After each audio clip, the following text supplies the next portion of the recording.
High density orchard में भी fungal disease या और इंसेक्ट्स आने के चांसेस ज़्यादा हो जाते हैं जब आप प्लांट प्रूनिंग जो है सही से नहीं करते हैं, प्लांट ट्रेनिंग आप सही से नहीं करते हैं। देखिए, जो हाई डेंसिटी ऑर्चर्ड्स हैं उसके अंदर ये जो कैनोपी है, इसमें जो सनलाइट है, सनलाइट इसमें लेफ़्ट और राइट से आनी है।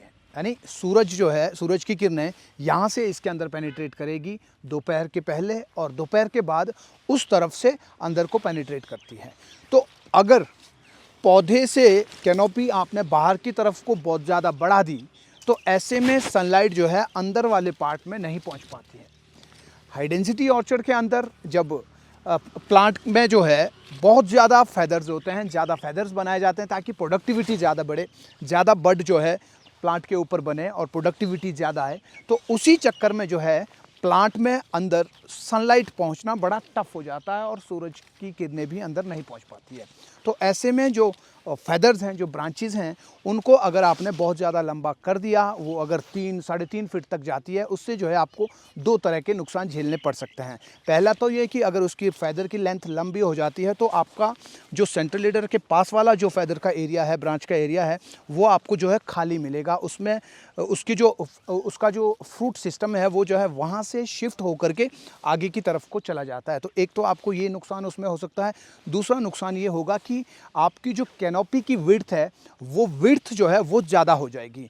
विड्थ अगर उसकी ज़्यादा हो जाती है तो ऐसे में फिर सनलाइट पेनिट्रेशन का पंगा रहेगा ही। अंदर सेंट्रल लीडर के आसपास का जो एरिया है वहाँ पर सनलाइट की कमी होगी। सनलाइट की कमी के कारण ही वहाँ पर बीमा जो है नहीं बन पाता है, जिससे जो है लो प्रोडक्शन एरिया जो है सेंट्रल लीडर के आसपास में बन जाता है।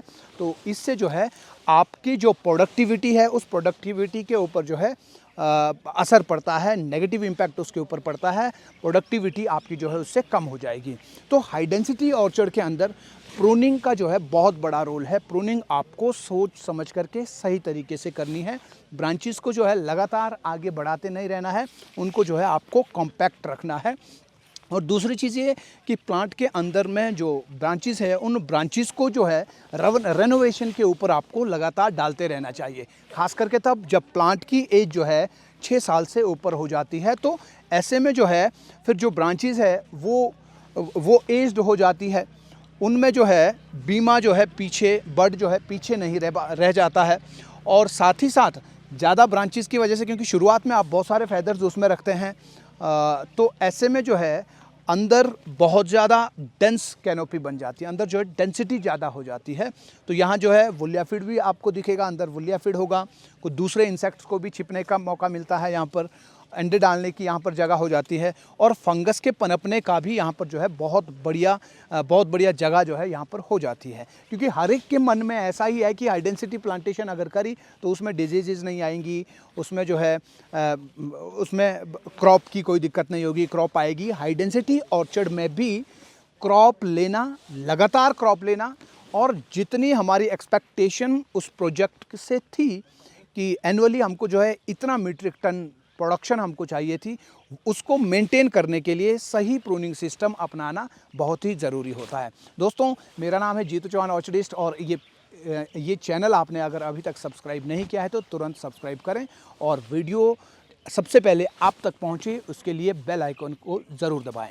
आपको एक चीज़ बता दूं कि खेतियारी एशिया का पहला ऐसा डिजिटल प्लेटफॉर्म जहां आप घर बैठे बागवानी सीख पाते हैं। 2 साल का ट्रस्ट हज़ारों बागवान भाइयों का है। 16,000 से अधिक लोग ऐप डाउनलोड करके घर बैठे बागवानी सीख रहे हैं। तो तुरंत प्ले स्टोर में या फिर ऐप स्टोर में जाइए और खेतियारी ऐप को डाउनलोड कीजिए। तो मिलते हैं आपको अगले वीडियो में, तब तक के लिए बागवानी पढ़ो फिर आगे बढ़ो। नमस्कार, जय हिंद, जय भारत।